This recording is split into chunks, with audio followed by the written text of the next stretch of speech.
धाकड़ खबर बेखौफसमा बेबाक अंदाज।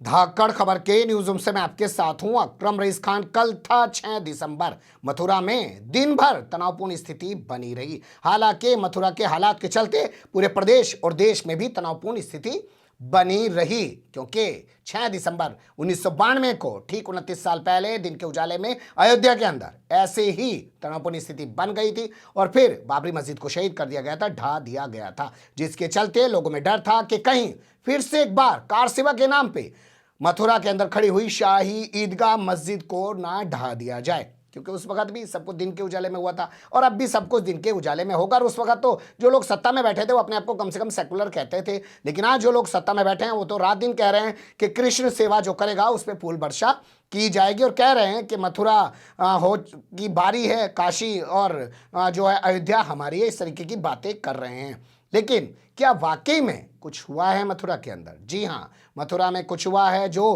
प्रशासन की नाक के नीचे और पुलिस की आंखों के सामने हुआ है।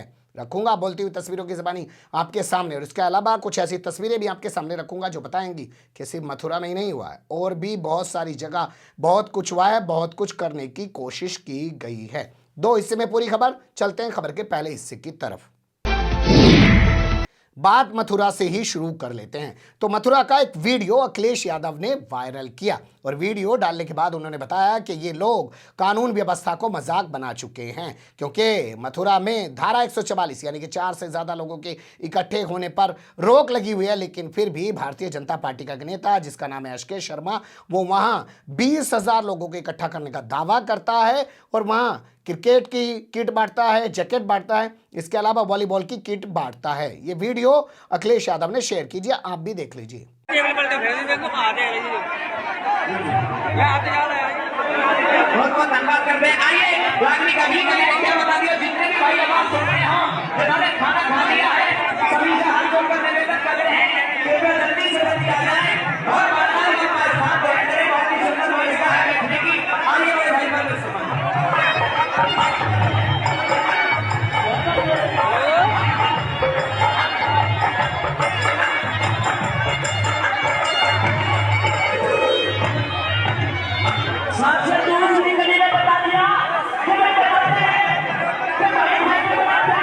देख लिया आपने वीडियो। अब ये धारा 144 लागू होने के बाद आखिर ये प्रोग्राम हुआ कैसे, और अखिलेश यादव ने जो है सवाल उठाया, इस पर अभी तक जवाब क्यों नहीं दिया गया। दूसरा, ये जो कोविड एप्रोप्रिएट है उसका भी जो है उल्लंघन किया जा रहा है। क्या इन लोगों के खिलाफ कोई मुकदमा किया गया या नहीं किया गया? पर नहीं किया गया होगा, क्योंकि कंगना रनौत पहुंची थी, वो भी कोई मास्क नहीं लगाए हुई थी, उसके खिलाफ भी कोई मुकदमा नहीं हुआ, बल्कि जो मुकदमे हैं उसमें भी उसकी गिरफ्तारी नहीं की जाती है।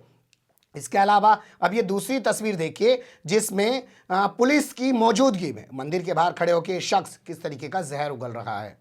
आज भगवान श्री कृष्ण जी की जन्मस्थली पे आए थे और जो ये हमारी ज़मीन पे कब्जा किया हुआ है मुसलमानों ने इस मस्जिद के लिए, लेकिन हम देख रहे हैं कि प्रशासन तो अपना पूरा मुस्तैद के साथ खड़ा है, लेकिन हमारे जो हिंदू हैं वो अपने घरों से निकल कर राजी नहीं है।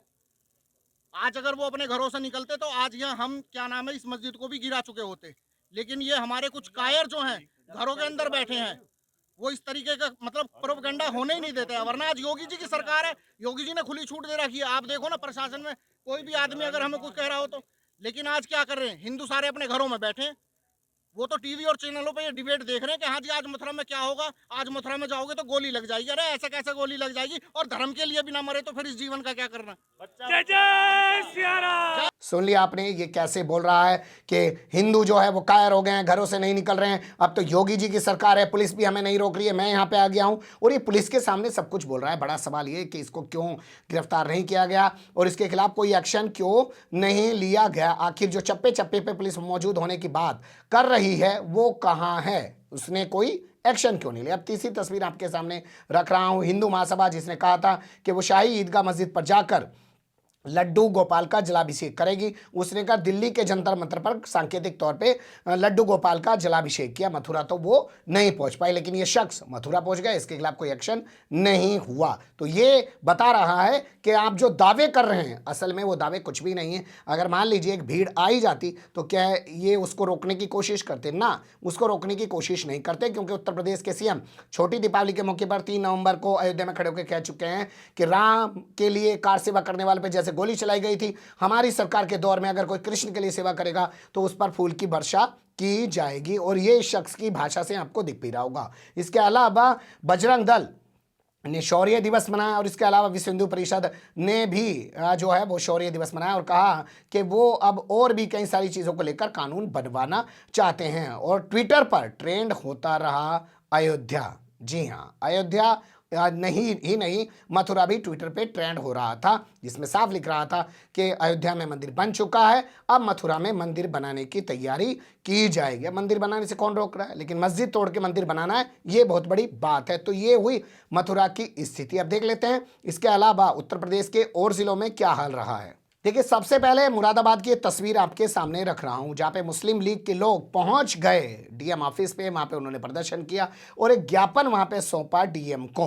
उसमें कहा कि केशव प्रसाद मौर्य जो उत्तर प्रदेश के डिप्टी सीएम हैं, वो सबसे बड़े आतंकवादी हैं, तभी तो वो संवैधानिक सीट पर बैठकर इस तरीके की भाषा का प्रयोग कर रहे हैं। अब आप सोचिए, उत्तर प्रदेश के अंदर मुस्लिम लीग का क्या मामला उठता है, लेकिन मुस्लिम लीग भी जो है यहाँ पे अब इस माहौल के अंदर एक्टिव हो गई है, और वो सीधे तौर पर डिप्टी सीएम को जो है बता रही है आतंकवाद का सबसे बड़ा चेहरा। तो ये मुरादाबाद से तस्वीर उभर के आई है। इसके अलावा दूसरी तस्वीर मैं आपके सामने रख रहा हूँ बनारस की, जिसे काशी आप कह सकते हैं, वाराणसी आप कह सकते हैं।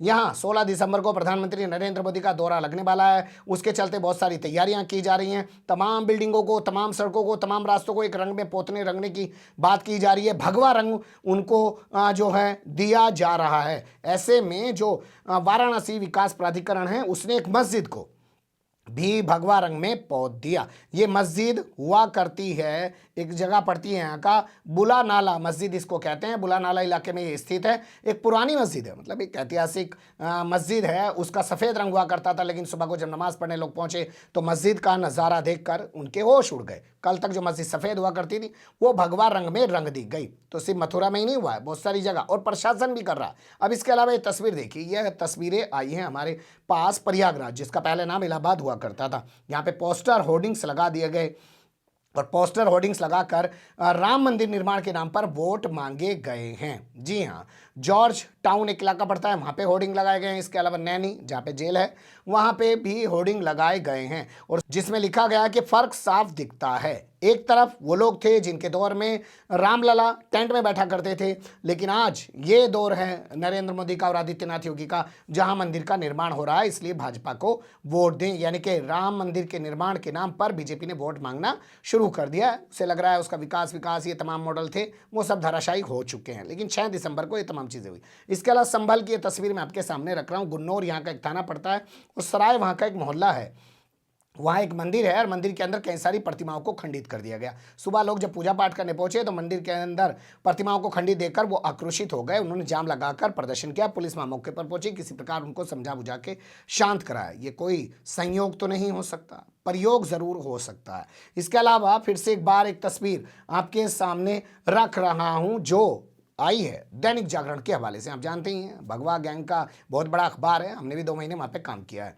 वाराणसी में जो काशी विश्वनाथ धाम है, जिसका 16 दिसंबर को उद्घाटन प्रधानमंत्री नरेंद्र मोदी के जरिए किया जाएगा, उसके बाद बताया जा रहा है आदित्यनाथ योगी अपनी पूरी कैबिनेट लेकर मंदिर के अंदर, मतलब अब सरकार मंदिर के अंदर बैठकर मीटिंग करेगी कैबिनेट की। ये खबर छापी गई है। तमाम तस्वीरें बता रही हैं कि किस तरीके से पूरे मामले का भगवाकरण करने की कोशिश की जा रही है, सांप्रदायिक सौहार्द खराब करने की कोशिश की जा रही है, हिंदुओं का तुष्टीकरण करने की कोशिश की जा रही है, ताकि वोट हासिल किया जा सके। इसी को कहते हैं शाम दाम दंड भेद। और अपनी सत्ता हथियाने में जो लोग लगे हुए हैं, उनके पास लगता है धर्म के अलावा कुछ बचा नहीं है। ये तस्वीर ये भी दिखा रही है। पर बड़ा सवाल यही उठ रहा है कि क्या संवैधानिक सीट पर बैठकर या जो पुलिस है या प्रशासन है वो तमाम चीज़ों को धता बता चुका है, और अब वो चीज़ें सिर्फ किताबी बनकर रह गई हैं। अगर वाकई में कोई भीड़ मथुरा में आ जाती तो ये तो अकेला बोल रहा था, और वो भीड़ कुछ और भी करके चली जाती। बने रहिएगा धाकड़ खबर के साथ। फिलहाल कमेंट्स के रूप में आप लोग अपनी राय दे सकते हैं, खबर को लाइक कर सकते हैं, चैनल को सब्सक्राइब कर सकते हैं, और ज़्यादा से ज़्यादा हमारी खबरों को शेयर कर सकते हैं। फिर ऐसे ही किसी सुलगते हुए या उलझते मुद्दे लेकर मैं आपके सामने हूँगा हाजिर। फिलहाल अभी मुझे दें इजाज़त।